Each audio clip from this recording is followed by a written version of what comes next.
예, 오늘은 이제 이 사주 명리학이 이 중국에서 태동된 학문이기 때문에 중국의 어떤 역사와 함께 이제 발전되어 왔습니다. 그래서 그 역사를 잠깐 간단하게 한번 뒤집어 보고 거기에 따른 이 명리학이 이제 어느 시기에 발전했고 지금까지 이렇게 이르게 되었는가 여기에 대해서 이제 잠깐 간단하게 오늘 강의를 하겠습니다. 중국은 이제 하나라, 은나라, 또 상나라라고도 합니다. 그리고 주나라, 춘추 전국 시대를 맞이해서 진한대, 또 위, 진, 수, 당 시대를 거쳐서 송, 원, 명, 청, 이 시대를 거쳐서 이제 중화민국에 이제 이르게 될 거죠. 근데 이제 하나라 그러면은 이제 수천 년 전에 이제 우리나라로 얘기하면 단군 할아버지와 비슷한 그 이전의 이제 시기, 그러니까 5,000년, 6,000년 뭐 이런 이제 유구한 역사를 가지고 있는 시대겠죠. 그래서 이때 이제 그 하나라의 시조인 복희라고 이제 하는 분이 이제 선천팔계를 만들었다 이렇게 전해지고 있습니다. 그리고 은나라를 거쳐서 이제 주나라로 이제 넘어가는데, 주나라는 이제 우리나라의 어떤 뭐 조선시대에 비하면 막 세종대왕과 비슷한 이런 정도의 굉장히 유능한 이제 그런 이제 분이 통치를 하게 됐던 모양이에요. 이때 이제 주나라에 특히 이제 문왕이라는 분이 이 주역을 만들기 시작했어요. 그래서 거기서 태동된 게 지금 우리가 명리학에서 사용하는 천간과 지지라는 개념이 나타나기 시작해요. 이제 역사적인 고증을 다 거쳐서 보니까. 그리고 이 주나라의 문왕이란 분은 이 복희가 선천팔계를 만들었다고 하면은 주문왕은 후천팔계를 만들었다 이렇게 전해집니다. 그리고 이제 우리가 삼국지 뭐 이런 거 읽을 때 많이 봤던 그 춘추 전국 시대인데, 즉 기원전 BC 770년에서 BC 221년까지 굉장히 이제 긴 시간이죠. 요때 이제 본격적으로 음이 뭐냐, 양이 뭐냐, 이게 음양론이 등장하고 오행론이 등장합니다. 오행이라고 하는 것은 우리가 지금 명리학에서는 목, 화, 토, 금, 수라고 하는 이 오행론이 등장해요. 그래서 이때 가장 우리 역사에 지금 잘 알고 있는 주역과 함께 노나라의 공자란 분이 이 주역에 굉장히 심취하셔가지고 주역을 굉장히 널리 보급을 했다.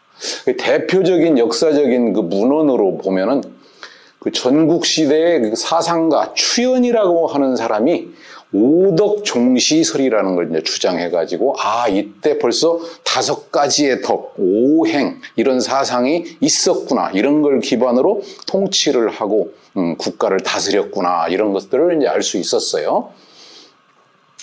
그리고 그 이후에 이제 진나라, 한나라 때, 요때는, 진나라는 이제 뭐, 우리가 알고 있는 그 진시황 뭐 이런 시대를 의미하는데, 시기가 굉장히 짧았습니다. 진나라가 천하를 통일은 했지만 굉장히 15년, 6년 이 정도밖에는 통치 기간이 없었어요.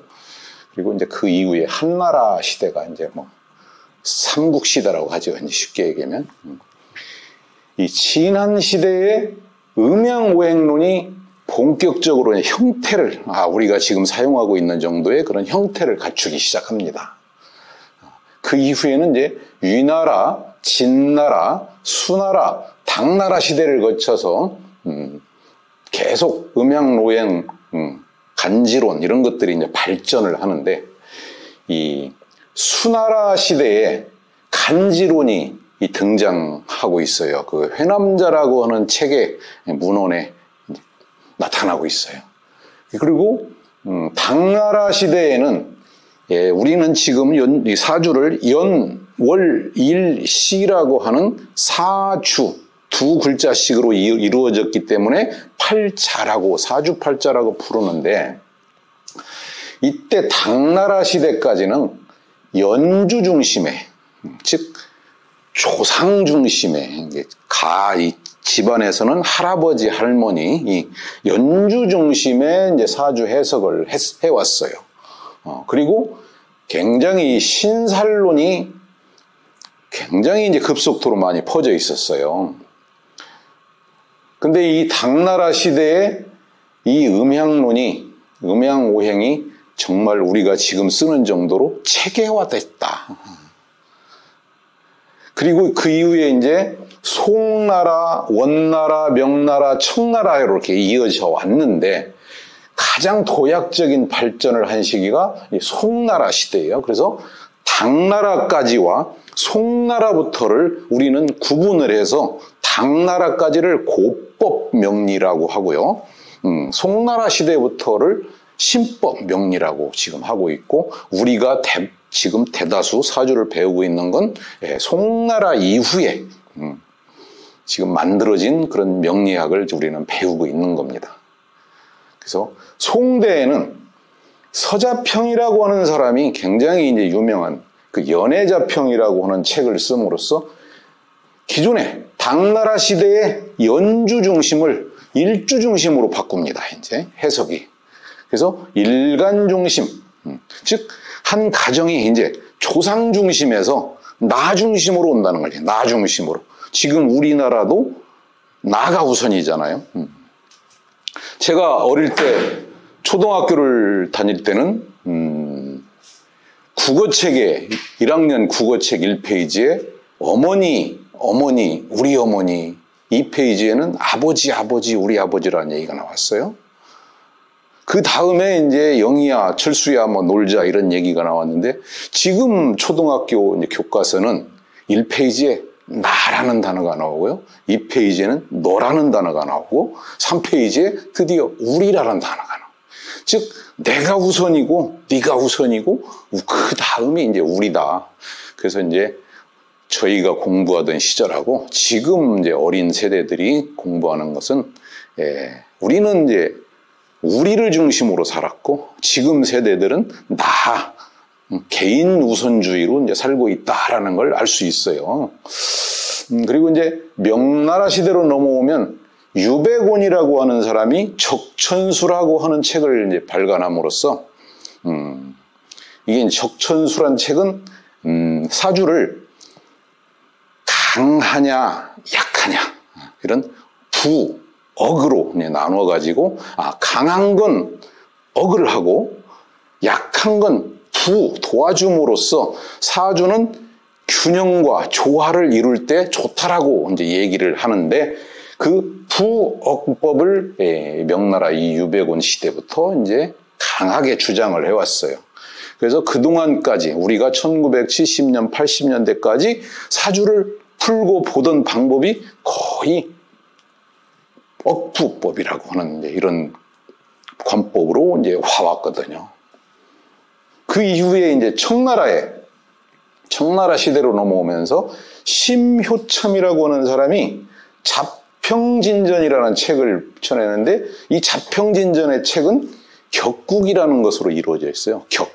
그러면 이제 우리는 건물, 그런 사람, 모든 것이 저 사람은 체격이 좋구나, 인격이 좋구나, 이 격을 따지거든요. 건물도 격이라는 게 있어요. 지금 이 건물은 강의장으로 쓰이고 어떤 건물은 요리장으로 쓰이고 어떤 건물은 학교 교실로 쓰이고 어떤 건물은 창고로도 쓰이고 그런 용도가 정해져 있다는 거죠. 그러니까 사람도 역시나 태어나면서부터 명이라는 것을 부여받고 태어나는데 이 명을 곧 격으로 구분한 것입니다. 격을. 이제 그것은 사주에서 연월일시가 있는데 월지라는 것을 중심으로 천간에 어떤 글자가 나와 있는가를 가지고 이 사람은 어떤 격으로 이 사회를 한평생을 살아가겠구나라는 것을 추명하는 것이 이제 격국입니다. 이때 이제 송나라, 원나라, 명나라, 청나라 시대에 이 시대를 거쳐오면서 이제 기존의 이제 성리학과 음양오행론이 만남으로써 기 이론과 자연 철학이 굉장히 많이 발전을 하게 됩니다. 그러면 음이 무엇이고 양이 무엇이냐를 간단하게 한번 짚고 넘어가 보겠습니다. 우리가 이제 이 살아가는 이 세상은 모든 것이 음과 양으로 되어 있어요. 영원한 음도 없고 영원한 양도 없습니다. 음이 극에 달하면 양이 되고 양이 나오고 양이 극에 나오면 또 음이 나오는. 그래서 자, 음양을 간단하게 예를 들어보면 양이라고 하는 것은 천지 이렇게 하늘이라고 한다면 음은 땅이다. 양이 명 밝음이라고 한다면 음은 어두움이다. 양이 일 태양이라면 음은 달이다. 양이 낮이라면 음은 밤이다. 양이 위라면 음은 아래다. 좌우, 대소, 물과 불 이런 것들을 음양으로 이제 대표 예를 들었습니다. 근데 이 위에도 이 세상 모든 만물은 음양으로 돼 있어요. 그래서 이제 밖을 양이라고 하고 안을 음이라고 해요. 그 뭐 우리 조상님들이 아버지, 남편 뭐 이렇게 일컬을 때는 박간양반, 어머니, 할머니 뭐 이렇게 여성들을 일컬을 때는 안사람 이렇게 했단 말이죠. 전부 음양에 우리는 익숙해져서 살아왔어요. 그리고 이제 우리가 이제 명리학이라고 하는 것은 목숨 명자에 이치를, 즉 목숨의 이치를 깨닫고 깨닫는 학문이다. 즉 삶의 이치를 밝히는 학문이 명리학이라고 우리는 이제 얘기합니다.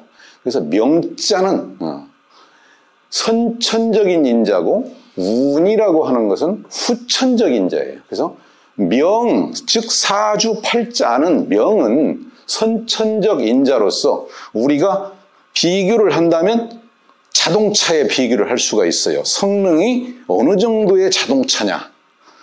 예를 들면 소형차냐, 중형차냐, 대형차냐 이런 것들을 명으로 구분해요. 그래서 그 사람의 어떤 그릇의 종류, 우리가 컵도 있고 접시도 있고 대접도 있고 항아리도 있고 다양한 그릇들이 있어요. 그러면 나는 명을 항아리로 태어났느냐, 화분으로 태어났느냐, 접시로 태어났느냐에 따라서 이제 그 사람의 운이 결정돼서 나온다는 거죠.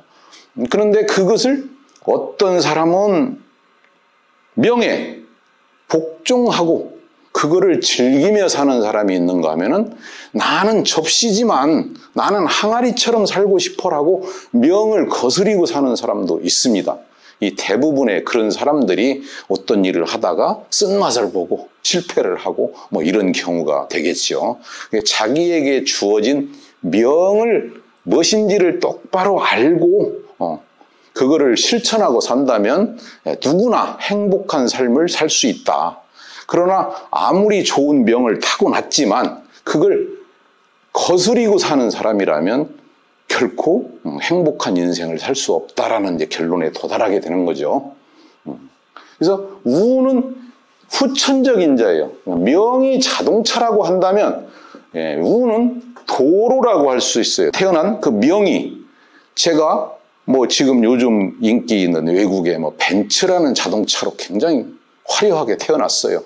그런데 운이 진흙벌길을 만나고 자갈길을 만나고 산비탈길을 만나버리면 과연 이 벤츠라는 차가 자기 성능을 발휘하고 살 거냐, 발휘하지 못하고 살 거냐. 그러면 산길, 자갈길, 비탈길을 만났을 때는 벤츠라는 차보다는 내가 오토바이일 때가 가장 더 좋고 오토바이보다 때로는 걸어가는 신발이 더 좋을 수도 있다는 것이죠. 그래서 벤츠라고 해서 벤츠로 태어났다고 좋아할 것도 없고 내가 오토바이로 태어났다고 해서 슬퍼할 것도 없다는 거죠. 그래서 운을 우리는 사주에서는 운을 본다. 운. 그러면 대운, 연운, 월운, 일운, 시운, 운의 이제 종류가 다양합니다.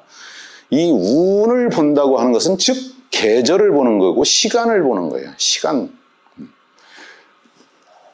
그래서 봄이 왔다면 내 인생에 봄이라고 하는 운이 왔다면 내가 지금 무엇을 해야 될까?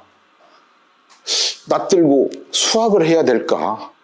밭을 갈고 씨를 뿌려야 될까? 그것만 알면 내가 행복할 수 있다는 거죠. 그래서 봄이 오면 씨앗을 뿌리고 여름이 오면 그것을 성장시키고 열매를 맺게 하고 이런 노력을 하고 살고 가을이 오면 이제 수확을 하고 겨울이 오면 수확한 걸 저장해서 그걸 잘 먹고 살고 다음 봄을 또 준비하는 씨앗을 준비하면서 살면은 자연에 순응하는 것이다. 그런데 봄이 왔는데 수확을 하려고 하고 가을이 왔는데 씨를 뿌린다고 하면은 과연 그 씨가 제대로 싹이 나고 열매를 맺겠느냐. 그것은 생각해보면 너무나도 자명한 이치다. 그래서 사주팔자를 많은 사람들은 인생의 시간표라고 얘기합니다. 내 인생의 계획표가 사주팔자예요. 그런데 그게 누구나 읽으면 알 수 있는 글자로 돼 있지를 않아. 천간 10글자, 지지 12글자라고 암호화되어 있다는 거죠. 그것을 풀어서 해석해주는 사람이 저 같은 사람이라고 보면 맞을 겁니다. 그래서 우리가 이제 코로나가 걸렸을 때 어디 음식점에 들어가고 할 때 바코드라는 걸 이렇게 휴대폰으로 이렇게 찍고 들어갔어요. 확인하고. 사주팔자는 암호화된 바코드예요. 그거를 누구나 배우기만 하면 해석할 수 있는 능력이 생기잖아요. 남자들은 군대에 가면은 암호라는 게 있어요. 암구, 암호. 암호는 아무도 몰라야 되잖아요. 다 알아버리면 그 희소성이 떨어지고 가치가 떨어지잖아요. 그래서 사주팔자를 시간표라고도 하고 암호라고도 하고 아무도 보이지 않는, 겉으로는 보이지 않는 바코드라고도 해요. 인생의 시간표다. 그래서 천간과 사주팔자는 지지로 나누어져요. 천간은 갑, 을, 병정, 무기, 경신, 임계. 지지는 자축, 임묘, 진사, 오미, 신유, 수레. 근데 천간은 10글자인데 지지는 12글자예요. 균형이 안 맞아요, 이게. 10개와 10개가 맞으면 아주 사주 보기가 편할 텐데. 그래서 천간은 목, 화, 토, 금, 수라고 하는 오행 운동을 합니다. 이거는 다음 강의 때 제가 또 자세히 한번 설명을 드리기로 하고요. 지지는 사계절 운동을 해요. 즉 봄, 여름, 가을, 겨울. 봄 그러면 인묘진, 여름 그러면 사오미, 가을 신유술, 겨울 그러면 해자축. 이런 사계절을 운동을 하기 때문에 천간은 생각이라고 합니다. 그 사람의 생각. 천간에 어떤 글자가 왔을 때는 생각이 변하는 거예요. 운이 천간의 글자가 바뀌었다는 건 내 마음에 생각이 지금 바뀌고 있다. 기가 바뀌고 있다. 기라고 하죠. 그 다음에 상. 이 상이라고 하는 건 이렇게 코끼리 상자를 쓰는데 상, 형태, 모양을 뜻해요. 어떻게 생겼네? 어떻게 생겼네? 이렇게 하는 거죠. 지지는 사계절 운동을 하는데 천간이 생각이라면 지지는 현실이에요. 실제로 이루어지는 일들이 지 땅에서 이루어진단 말이죠. 그 다음에 천간이 기라고 한다면 지지는 물질이라고 표현할 수 있어요. 그래서 천간이 상이라면 지지는 행동이라고 볼 수 있어요. 그래서 생각은 많이 천 가지 만 가지 생각을 할 수 있지만 내가 실천하고 이루어지고 깨지고 변하고 이런 것들은 모두가 지지에서 일어난다는 거죠. 그래서 아까 얘기했던 봄에 가을을 쓰려고 하는 사람과 가을에 봄을 쓰려고 하는 사람은 생각과 이상과 이 현실이 안 맞는 거잖아요. 이루어질 수가 없지. 근데 생각과 내 행동이 맞아 떨어질 때 뭔가가 이루어질 수 있고 우리가 그거를 목표를 달성할 수 있다는 거죠. 그래서 사주를 볼 때는 운에 맞서지 마라. 운에. 운이라고 하는 것이 아까 계절이라고 했어요. 계절. 겨울이 오면 외투를 준비하고 장갑을 준비하고 추위에 대비하면 현명하고 슬기로운 삶을 사는 거죠. 여름이 오면 겨울옷 장롱에 집어넣고 반팔, 반바지, 슬리퍼, 예를 들면 여름철에 살기 편리한 도구들을 이렇게 내놓고 살면 여름을 충분히 즐길 수 있다 이거죠. 근데 여름에 겨울 외투를 입고 다니고 겨울에 이 여름 옷을 입고 다닌다면 얼어 죽기 십상이고 동상 걸리기 십상이고 여름에 겨울 외투를 입으면 땀띠가 나고 막 물집이 생기고 이런 일들이 벌어질 거야. 그래서 운에 맞서지 마라. 그래서 사주를 공부한다는 것은 왜 하냐 왜? 우리가 이제 사주 용어로는 좀 어려운 얘기가 피, 흉, 취, 길이라는 얘기가 있어요. 흉하면 피하고 길함은 얻는다. 그래서 내가 사주를 미리 보고 알았기 때문에 내 인생의 시간표, 계획표를 알았기 때문에 이때는 내가 우산을 준비해야 되는구나. 이때는 외투를 준비해야 되는구나. 이때는 반팔옷을 준비해야 되는구나. 자동차로 얘기하면 이때는 라이트가 정상 작동하는지 안개 낀 길을 갈 때는 라이트가 있어야 되잖아요. 비가 쏟아지는 길에 와이퍼가 고장났다고 그러면은 앞으로 나갈 수가 없다는 거죠. 아무리 좋은 차일지언정 와이퍼가 고장났는지 이걸 점검하는 것이 사주를 보고 준비하는 자세다 이 말이죠.